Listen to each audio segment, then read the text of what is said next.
Minute کے بعد ایک قطرہ آتا ہو تو کیا ایسا شخص امامت کرا سکتا ہے؟ نہیں کرا سکتا جب تک پاکی حاصل نہیں کرے گا.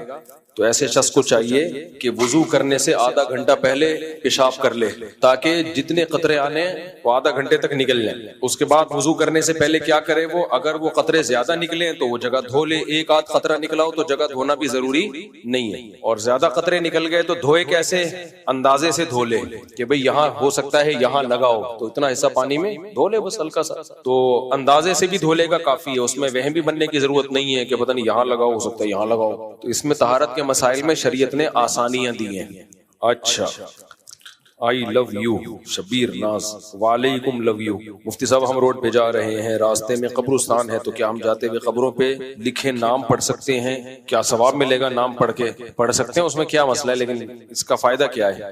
میں یونیورسٹی میں پڑھتی ہوں، میرا وہیں پر ایک غلط جگہ رشتہ ہو گیا تھا، پھر میں نے توبہ کر لی اور گھر والوں کو بھی پتہ چل گیا تھا. اب میں توبہ کر کے پردہ کرنا چاہتی ہوں، میرے والدین نہیں کرنے دے رہے. میرے ابو نے مجھے چماٹ مار دیا تھا اور بولا تھا کہ پردہ نہیں کرو، اگر کیا تو سب کچھ ختم کر کے گھر سے نکال دوں گا. اللہ کے حکم کے آگے مخلوق کی اطاعت جائز نہیں ہے. آپ ہمت کر کے پردہ کر لیں. باقی والد نے اگر تھپڑ مارا ہے تو ان سے محبت سے پیش آئیں، بولیں ابو ایک تھپڑ اور لگا دیں. آپ میرے ابو ہیں، آپ مجھے تھپڑ مار سکتے ہیں، میرے پاس برداشت کے علاوہ کوئی آپشن نہیں. تو جس اللہ نے مجھے پردے کا حکم دیا اسی اللہ نے مجھے آپ کے سامنے زبان چلانے سے بھی منع کیا. تو جہاں ایک مشکل حکم پہ میں نے عمل کیا پردے کا، ایک اور پر عمل کر لوں گی تھپڑ کھانے پر.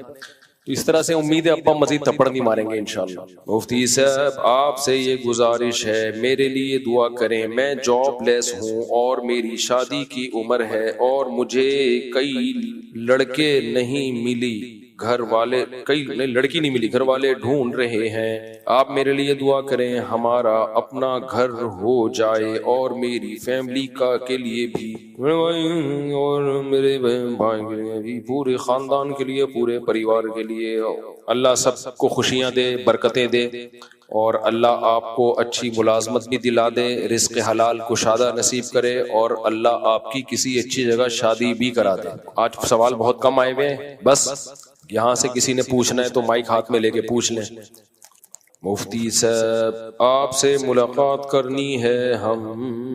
ہاں پتہ نہیں کیا لکھا ہوا ہے پہلے ہی. کیا لکھا ہوا ہے پڑھ کے سناؤ، مجھے سمجھ نہیں آ رہا، آپ کو بھی سمجھ نہیں آ رہا. بھائی کوئی سوال پوچھنا ہے تو یہیں سے پوچھ لیں. ہاں بھائی پوچھو. وہ بھائی آ رہے ہیں سوال پوچھنے آ رہے ہیں، آجو آجو. آپ کہاں سے آئے ہیں؟ قیوم آباد. کیا کرتے ہیں؟ اچھا اچھا آپ ساتھ آئے. تبلیغی اجتماع اور ہمارا اسلام، یہ کیا ہے؟ یہ پرانا اشکال ہے. یہ لے، یہ تبلیغ والوں پہ اعتراض کرتے ہیں کہ تبلیغ میں جو اجتماع ہوتے ہیں کیا صحابہ نے کیے، کیا قرآن میں ہے، کیا حدیث میں ہے. تو اگر یہ تبلیغی اجتماع بدعت نہیں ہے تو پھر ہمارے بھی جتنے ہم کام کر رہے ہیں وہ بھی بدعت نہیں ہے. دیکھو سوری میں یہ بات پہلے مکمل کر لوں. تبلیغ میں جو اجتماع ہوتا ہے وہ مقصد نہیں ہے. دین کی تبلیغ کے لیے کوئی بھی طریقہ کار وضع کیا جا سکتا ہے زمانے کے لحاظ سے. پہلے صحابہ کے دور میں لوگ گھوڑوں پہ جایا کرتے تھے، اب ہوائی جہازوں میں جاتے ہیں. کوئی کیا ہوائی جہازوں میں جانا تو ثابت نہیں ہے بھائی. وہ طریقہ جو بھی اس دور میں سوٹیبل ہوگا اس کو اختیار کیا جائے گا. تو اس کا سنت اور بدعت سے تعلق نہیں ہے. تو اصلاح کے لیے کوئی بھی طریقہ ایجاد کیا جا سکتا ہے. بعض اکابر میں معمول یہ تھا کہ آپ سے اچھی خوراک چھڑوا دیا کرتے تھے تاکہ آپ میں برداشت پیدا ہو. اب کوئی کہ یہ کہاں سے ثابت ہے کہ کھانا پینا چھڑوا دو؟ بھائی موٹیویشن کے لیے، پریکٹس کے لیے، انسان کو مشقتوں کا عادی بنانے کے لیے کچھ بھی کروایا جا سکتا ہے اس سے. جبکہ جو بدعتی لوگ جو بدعتیں کر رہے ہوتے ہیں ان کا وہ طریقہ نہیں ہوتا کہ کسی اور چیز تک پہنچنے کا ذریعہ، بلکہ وہ ذریعے ہی کو انہوں نے وضع کیا ہوتا ہے دین میں. اس ذریعے ہی کو وضع کیا ہوا ہوتا ہے انہوں نے دین میں، جس کا نبی صلی اللہ علیہ وسلم سے ہمیں کوئی ثبوت نہیں ملتا. تو کبھی بھی باطل آدمی جب کوئی اعتراض کرے نا تو آپ اس کے اعتراض کا جواب دینے کے بجائے اس پہ الٹا اعتراض کر لیا کرو. آپ کہا کرو کہ اچھا تم جو کچھ کر رہے ہو اگر یہ بدعت نہیں ہے تو پھر بدعت ہے کیا؟ آپ خود بتا دو ہمیں. پھر بدعت کسے کہتے ہیں؟ کوئی تو کوئی قسم ہوگی نا بدعت کی. حدیث میں جو آتا ہے ہر بدعت گمراہی ہے، تو وہ آپ خود بتا دو وہ کیا ہے، وہ کون سی والی بدعت مراد ہے اس سے. وہ کہے گا زنا کرنا، شراب پینا، تو یہ تو ویسے ہی گناہ ہے نا، یہ بدعت تھوڑی ہے، یہ تو ویسے ہی گناہ ہے. تو آپ خود بتا دو دین میں کیا ایجاد کریں گے تو ہم اسے کہیں گے کہ یہ کیا ہے، یہ بدعت ایجاد ہے. مفتی صاحب آپ سے ایک سوال ہے جس کی وجہ سے دوستوں میں اکثر جھگڑا ہوتا ہے، شیطان کو اللہ نے آگ سے کیوں بنایا جبکہ وہ فرشتوں کا سردار رہا ہے؟ یہ تو کہیں بھی نہیں ہے کہ شیطان فرشتوں کا سردار تھا. یہ اعتراض تو جب بنتا ہے جب یہ اعتراض تو درست ہونا، یعنی یہ بات مان لی جائے. تو کہیں بھی نہیں ہے کہ شیطان فرشتوں کا سردار تھا. شیطان جنات کا سردار تھا، فرشتوں کا سردار نہیں تھا. باقی یہ کہ اللہ نے اسے آگ سے کیوں بنایا، یہ ایسے ہی ہے جیسے کوئی ہم پہ اللہ نے ہمیں مٹی سے کیوں بنایا. کمپنی والوں نے شیمپو کی بوتل پلاسٹک سے کیوں بنائی؟ کیا خیال ہے بھائی؟ آپ نے یہ پرس چمڑے سے کیوں بنایا؟ آپ نے اپنا گھر سیمنٹ بجری سے کیوں بنایا؟ اگر یہ آپ سیمنٹ بجری سے بناتے ہو، امریکہ والے لکڑی سے کیوں بناتے ہیں؟ تو بنانے والے کی مرضی بھائی، جو اس کو جو چیز سوٹیبل لگی اس کے لیے اس نے اس سے بنا دی. تو اللہ میاں نے آگ سے بنا دیا. آگ سے نہیں بناتا تو آپ اس سے پوچھتے کہ اللہ نے پھر جنات کو لوہے سے کیوں بنایا؟ تو کسی نے کسی چیز سے تو بنانا تھا نا. آگ سے بنانے میں ایک حکمت یہ تاکہ نظر نہ آئے. جنات آگ سے بنے ہوئے ہیں، اسی وجہ سے ہمیں نظر نہیں آتے. شکر کرو نہیں آتے نظر. اگر ہمیں جنات نظر آتے تو ہم پھر کسی کو نظر نہیں آتے. ہم مارکیٹ سے شارٹ. وہ لطیفہ میں سناتا ہوں نا، ایک عمارت کئی 100 سال پرانی تھی، لوگ ڈرتے تھے اس میں جاتے ہوئے کہ اس میں کہیں جنات ہیں. تو کسی نے کہا کہ میں کب ہے کچھ نہیں ہے، جنات بنات، میں جاتا ہوں.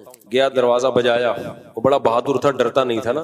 اندر سے ایک صاحب نکلے تو اس گیٹ نوک کرنے والے نے کہا کہ میں نے سنا یہاں جنات رہتے ہیں. تو وہ بندہ کہتا ہے میں تو 500 سال سے ہوں، اب تک تو مجھے کوئی جن یہاں نظر نہیں آیا. یہ بے ہوش ہو کے گر گیا. 500 سال سے لہ رہا ہے تو کوئی انسان کا بچہ تو نہیں ہوگا نا. اچھا، یہاں بھی عامل لوگ ایک لمبی پھینکتے ہیں، کیونکہ مشہور یہ ہے کہ جنات کی عمریں بہت لمبی ہوتی ہیں. تو عامل لوگ یہ اکثر و بیشتر کے فلاں صحابی جن سے ہماری ملاقات ہوئی ہے، یہ دجال ہیں ایک نمبر کے، کذاب. کہتے ہیں ہماری ملاقات ہوئی ہے صحابی جن سے. جھوٹ بول رہے ہوتے ہیں اور پھر دلیل یہ دیتے ہیں کہ دیکھو ہم نے، اس صحابی نے ہمیں یہ بتایا تو ہماری یہ خبر سچی نکلی. تو صحابی تو غیب کا علم نہیں بتاتے کبھی کسی کو. تو یہ پھیکو ہوتے ہیں، بہت بڑے پھیکو ہوتے ہیں. ان سے ڈرو مت، ان کو ڈراؤ. سمجھ رہے ہو؟ ان کو ڈرایا کرو، ان کو بولا کرو. اب کیسے ڈراؤ یہ میں مائک میں نہیں بتا سکتا. ان کو ڈرایا کرو، گالیاں دیا کرو ان کو موٹی موٹی. اس گالیوں سے یہ ہوتا ہے آپ کے دل سے ان کا تقدس نکلے گا. جب تک یہ تقدس نہیں نکلے گا نا، جن چڑیل بھوت سے تم نکلو گے نہیں باہر. وہ بیان کے دوران وہ واقعہ تو ادھورا ہی رہ گیا تھا نا. میں جب یہ کہہ رہا تھا نا یہ مذہبی لوگ کے بارے میں ہے کہ ان میں برداشت نہیں ہے، لوگوں میں ہم نے مشہور کیا ہوا ہے. تو وہ جو میرے خلاف فتوے دیتے ہیں نا عورتوں کا بنیان سوگنے والا، تو میں نے کچھ لڑکوں کو بھیجا کہ یار جا کے اس کی ریکارڈنگ کرو، اس کے خلاف ہم FIR کاٹتے ہیں، لوگوں کو قتل کی دھمکیاں دے رہے ہیں. تو ہمارے جب لڑکے گئے تو وہ کہہ رہے اتنا چیخ چیخ کے بیان کر رہا تھا کہ کان پھٹ رہے تھے، کان پھٹ رہے تھے. تو میں نے کہا وہاں محلے والے کیسے سنتے ہیں؟ باقی محلے والے بھی بیچارے مجبور ہوتے ہیں کہ بھائی آرام سے بات کر لو، چیخنے کی کیا ضرورت. اچھا میرے بھائی مفتی صاحب آپ ایک سوال ہے جس کی وجہ سے دوستوں میں اکثر جھگڑا ہوتا ہے. یہ تو ہو گیا. ہاں ہم ظہر کی 4 رکعت سنت پڑھتے ہیں تو نیت کرتے وقت سنت ہی کہتے ہیں، اور نیت کہتے ہیں نبی کے قول و فعل اور تقریر کو. نیت اس کو تو نہیں کہتے، سنت سوری. تو سنت کی نیت، سنت کہتے ہیں نبی کے قول فعل تقریر کو. تو حضرت میرا سوال یہ ہے کہ آپ صلی اللہ علیہ وسلم خود نیت کرتے وقت کیا فرماتے، کیا کرتے تھے؟ کیا وہ بھی سنت ہی کہتے تھے یا کوئی اور لفظ بولتے تھے؟ یہ جو نیت کے بارے میں ہم لوگوں نے اتنا تکلف کیا ہوا ہے نا، 4 سنت اور 2 سنت 2 نفل، اس تکلف کی بالکل ضرورت نہیں ہے. نیت کا فلسفہ کیا ہے یہ سمجھو. نیت کا فلسفہ کیا ہے؟ نیت کا فلسفہ یہ ہے تمییز العادہ عن العبادہ، پھر تمییز جنس العبادہ عن عبادت آخر، عادت اور عبادت کو ایک دوسرے سے جدا کرنا. یہ فلسفہ نیت کا سمجھ میں آ گیا نا تو مسئلہ حل ہو جائے. مثال کے طور پر آدمی بعض دفعہ ویسے بھی قبلے کی طرف رخ کر کے کھڑا ہوتا ہے، بعض دفعہ ویسے بھی ہاتھ باندھ کے کھڑا ہوا ہوتا ہے. تو یہ تو عادتاً ہوتا ہے نا. تو یہ فرق کرنا کہ یہ میں بطور عادت کے نہیں بلکہ نماز کی عبادت کے طور پر میں کھڑا ہوا ہوں، اس کے لیے نیت کرنی پڑے گی کہ یہ نماز والا کھڑا ہونا ہے، یہ نہیں کھڑا ہوا. یہ نیت کے بغیر ممکن نہیں ہے. تو اس لیے اتنی نیت ضروری ہے کہ میں نماز پڑھ رہا ہوں. آئی بات سمجھ میں؟ پھر نمازیں بھی بہت ساری سیم ہوتی ہیں، ایک جیسی ہوتی ہیں. مثال کے طور پر ظہر کی 4 سنت بھی 4 ہے اور ظہر کے 4 فرض بھی کیا ہیں؟ 4 ہیں. تو اتنی نیت کہ یہ فرض ہیں، فرض کے علاوہ نماز نہیں ہے، تو یہ نیت بھی کیا ہے؟ ضروری. ورنہ اس کے بغیر پتہ کیسے چلے گا کہ آپ نے پڑھا کیا ہے؟ تو یہ نیت آپ نے کر لی کہ بھائی یہ فرض ہے بس. اب اس میں 4 کی نیت ضروری نہیں ہے. وجہ اس کی یہ کہ اس کے تکلف کی آپ کو ضرورت ہی نہیں ہے، یہ اللہ کی طرف سے 4 ہی ہیں. تو آپ کے نیت کرنے نہ کرنے سے کوئی فرق نہیں پڑتا. اگر آپ نے یہ نیت کی کہ میں ظہر کی نماز پڑھ رہا ہوں 1 رکعت، اللہ اکبر کہہ کے نیت مان لی، تو بھی نماز ہو جائے گی. کیونکہ جہاں شریعت نے خود سے تعیین کر دی ہے تو وہاں آپ کی تعیین باطل ہے. تبھی رمضان میں اگر کوئی نفل روزے کی نیت کرتا ہے تو بھی روزہ ہو جائے گا. سمجھ رہے ہو؟ اس لیے کہ شریعت نے وہ فرض کے لیے بنایا ہے تو اس میں کسی دوسرے روزے کا احتمال ہی نہیں ہے. تو اب رمضان میں یہ نیت کہ میں رمضان کے روزے کی نیت کر رہا ہوں، یہ تکلف ہے. آپ نفل کی نیت کرو، آپ جو مرضی نیت کرو، رمضان کا روزہ ہی ہوگا. ہاں روزے کی نیت ضروری ہے، اس لیے کہ بعض دفعہ رمضان میں ویسے بھی آدمی نہیں کھا رہا ہوتا. بیٹھ جائیں بھائی آپ صبح اٹھے، آپ کی روزہ ہی نہیں رکھنا، آپ بھوکے ہو، آپ نے کہا کہ چلو 11-12 بجے ناشتہ کروں گا میں، تو اس لیے نیت ضروری ہے تاکہ پتہ چل جائے عادت، یعنی آپ جو نارمل روٹین میں جو نہیں کھاتے یہ وہ والا نہیں کھانا ہے یا عبادت کی نیت سے نہیں کھا رہے آپ. یہ نیت کے بغیر فرق ہو نہیں سکتا. تو رمضان میں آپ کو یہ نیت کرنی پڑے گی میرا روزہ ہے، یعنی میں جو میں نہیں کھا رہا یہ روزے کی وجہ سے نہیں کھا رہا. تو صبح ایک دفعہ یہ نیت کر لے بس کافی ہے. اس میں یہ نیت کہ رمضان کا ہے، شوال کا ہے، کون سا ہے، یہ ضروری، یہ اللہ نے متعین کر دیا ہے کہ رمضان کا روزہ ہے. تو صرف نفس روزے کی نیت یہ کافی ہے، الگ سے رمضان کے روزے کی نیت ضروری نہیں ہے. تو فرض نماز میں 4 رکعت یا 2 رکعت کی نیت ضروری نہیں ہے، اتنی کہ فرض پڑھ رہا ہوں بس، بھلے 1 رکعت کی نیت کر لو، 2 کی نیت کر لو، یہ کوئی وہ نہیں. سمجھتے ہو کہ نہیں سمجھتے؟ اب سفر میں 2 فرض ہوتے ہیں تو آپ 4 کی نیت بھی کرو گے تو 2 ہی فرض ہوں گے اور ہو جائے گی نماز، کیونکہ وہ اللہ کی طرف سے 2 متعین ہے. اس میں آپ کے پاس یہ رائٹ ہی نہیں ہے کہ 2 کے 4 پڑھو آپ، یا 4 کی 2 کر دو. تو جب آپ سفر میں جاتے ہو فرض کی نیت، لوگ اتنی ٹینشن میں ہوتے ہیں 2 رکعت ظہر کی نیت فرض، منہ میرا قبلے کی طرف، پیچھے اس امام کے، یہ فضول بات ہے بالکل. آپ نے سفر میں جانا ہے، ظہر کی نماز پڑھ رہا ہوں، عصر کی پڑھ رہا ہوں، مغرب کی پڑھ رہا ہوں، عشاء کی پڑھ رہا ہوں، یہ فرق کرو بس. باقی 3 رکعتیں، 2 رکعتیں، 4 رکعتیں یہ نیت ضروری نہیں ہے. آپ سمجھتے ہو؟ سنتوں میں کیا ہے کہ سنتوں میں ظہر سے پہلے 4 سنت ہوتی ہیں، تو بس اتنی نیت کہ نماز پڑھ رہا ہوں میں مطلق ظہر سے پہلے نماز، فرض نہیں پڑھ رہا میں فرض نہیں پڑھ رہا، تو وہ خود بخود سنت ہی ہے. وہ 4 سنت جو پڑھتے ہیں ہم، مغرب کے بعد 2 سنتیں ہوتی ہیں تو بس فرض نہیں پڑھ رہا، تو وہ خود بخود کیا ہو جائیں گی؟ مغرب کے بعد کی 2 سنتوں میں بس آپ نے یہ نیت کرنی ہے کہ کچھ کرنی نہیں، نماز پڑھ رہا ہوں بس کافی ہے، نماز پڑھ رہا ہوں، میں مذاق نہیں کر رہا میں، ٹھیک ہے نا، میں کیا کر رہا ہوں؟ نماز پڑھ رہا ہوں. تو بس فرض کی نیت نہیں ہوگی تو وہ خود بخود سنت بن جائے گی. وتر میں آپ نے نیت کرنی ہے کہ یہ وتر نماز ہے، کیونکہ 3 رکعتیں تو مغرب کی بھی ہوتی ہیں، کیا پتا چلے گا آپ کون سی پڑھ رہے ہو، قضا تو نہیں پڑھ رہے، تو بھائی میں وتر پڑھ رہا ہوں. اچھا، ادا اور قضا میں ایک اہم بات یہ ہے کہ اگر آپ کی ظہر کی نماز قضا ہو گئی اور آپ وہ عصر میں پڑھ رہے ہو تو الگ سے قضا کی نیت بھی ضروری نہیں ہے، اس لیے کہ جو ہونا تھا وہ تو ہو گیا. آپ کے ادا کی نیت کرنے سے ادا ہو جائے گی. وہ ادا نماز قضا کی نیت سے پڑھو گے تو بھی ادا ہوگی، قضا نماز ادا کی نیت سے پڑھو گے تو بھی قضا ہوگی. لہذا اس میں ادا اور قضا کے تکلف کی بھی ضرورت نہیں ہے. مثال کے طور پر ظہر کا ٹائم ختم ہو رہا تھا 4 بجے، آپ نے 4:05 پہ نیت باندھی کہ میں ظہر کی ادا پڑھ رہا ہوں، سلام پھرنے کے بعد ٹائم دیکھا ابے یہ تو قضا ہو گئی، تو اب لوٹانے کی ضرورت نہیں ہے، کیونکہ وہ اللہ کی طرف سے جو ہونا تھا وہ ہو گیا. وہ آپ کی نیت چینج کرنے سے فرق نہیں پڑتا.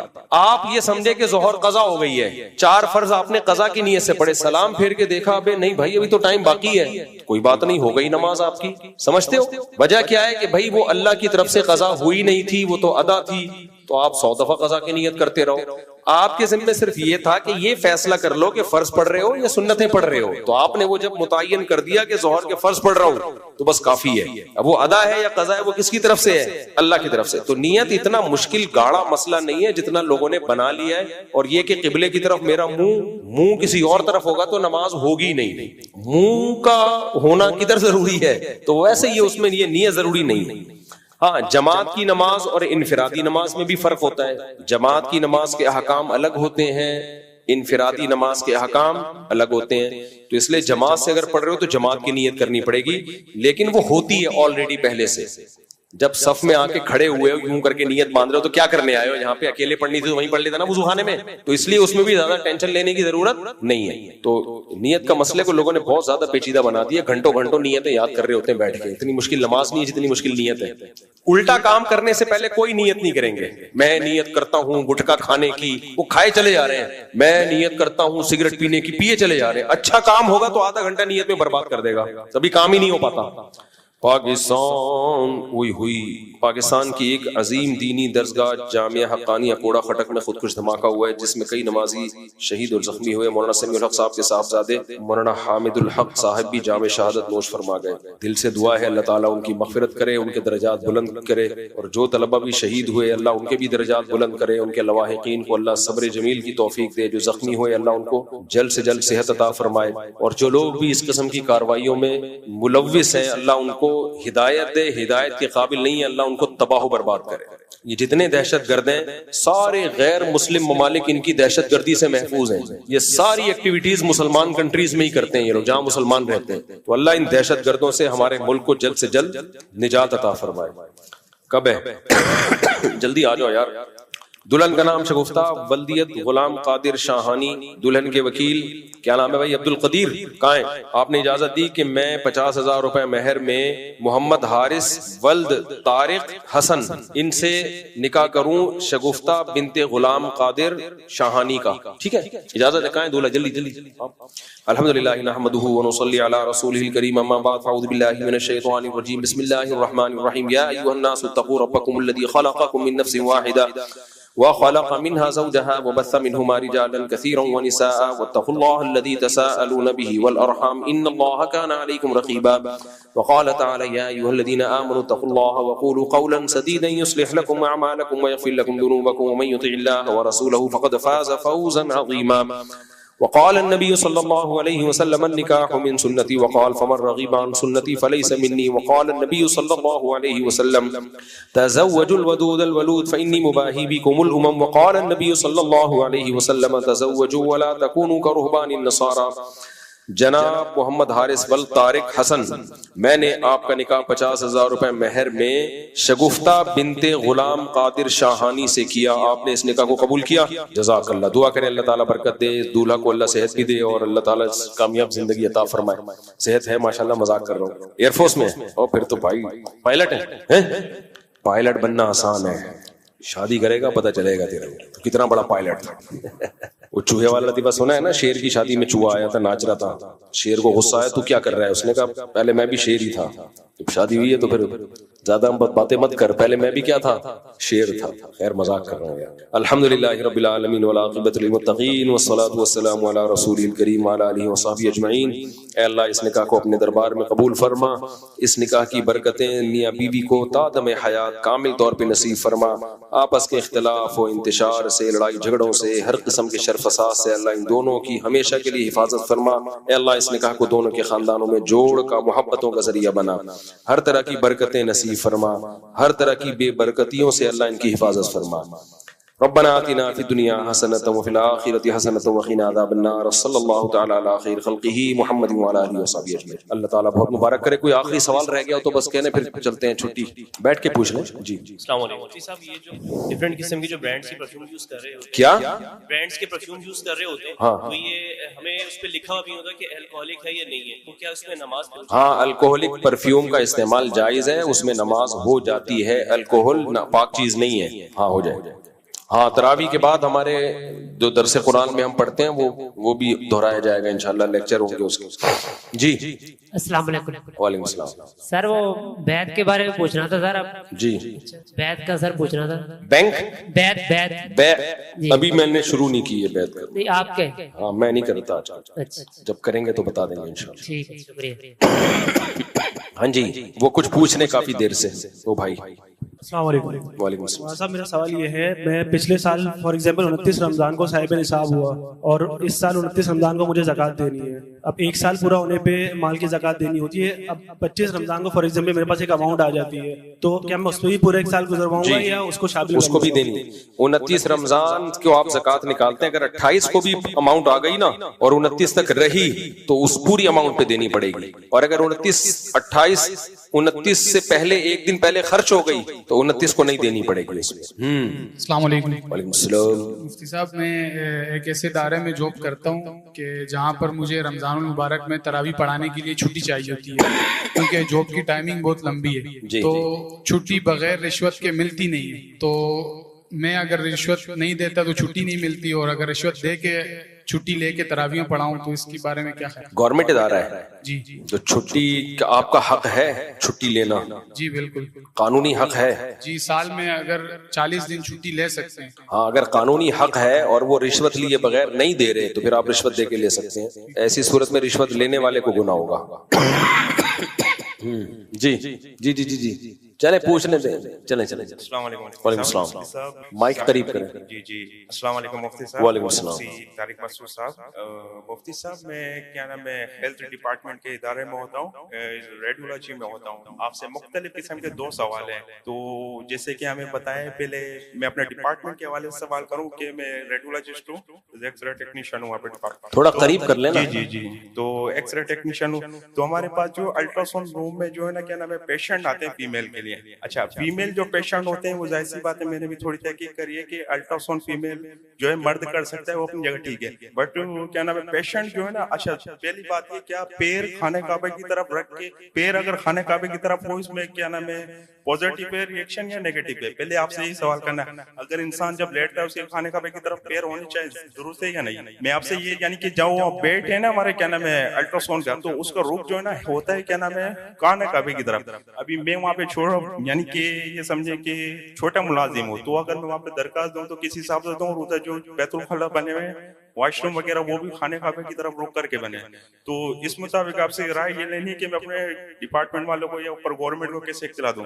رہی دوسری بات یہ, پہلے آپ اس کا جواب دیں پھر دوسرا سوال کرتا ہوں. بھائی اگر مریض کے پیر قبلے کی طرف ہوتے ہیں ٹیسٹ کرتے ہوئے تو ہونے دیں. اب اس میں حرج ہے, اس کو اتنا بڑا مسئلہ نہیں ہے. نارملی ہم جب بیٹھے تو پاؤں قبلے کی طرف نہیں کرنے چاہیے, لیکن مریض کو اب آپ کیسے ہٹائیں گے؟ پورا ہسپتالوں کا پورے بیڈ کا سیٹ اپ اور وہ ساری مشینیں دائیں بائیں, ٹینشن ہوگی. تو ادب و آداب کا مسئلہ ایسا ہے کہ آسانی سے ممکن ہے تو ہو جائے, نہیں ممکن ہے تو آداب میں اتنا زیادہ یعنی ہم اوپر آگے اطلاع نہیں کر سکتے, کوئی اپلیکیشن کر لیں, کوئی مسئلہ نہیں ہے. مریض کے پاؤں قبلے کی طرف ہو بھی جائے تو اتنا. اچھا اچھا. دوسرا کوشچن یہ مفتی صاحب, ہمیں جناب نبی کریم صلی اللہ علیہ وسلم نے بتایا کہ فرشتے جو ہے پاک ہے اور کے یعنی کہ رائٹ لیفٹ دونوں سائڈ پہ, بہت سائڈ پہ جو ہے نا وہ ہوتے ہیں, عصر سے لے کے مغرب, عصر سے لے کے فجر تک, فجر سے لے کے عصر تک. ہم جو کچھ بھی بولتے ہیں, جو کچھ بھی اسپیکنگ کرتے ہیں وہ سب لکھتے ہیں. یہ ہمارا ایمان ہے کیونکہ نبی صلی اللہ علیہ وسلم خاتون نبی نے. سیدھے پوائنٹ پا رہا ہوں پہ سے, یعنی کہ جب فرشتے ہیں پاک, ٹھیک ہے, وہ اشرف المخلوقات کے ساتھ ہیں,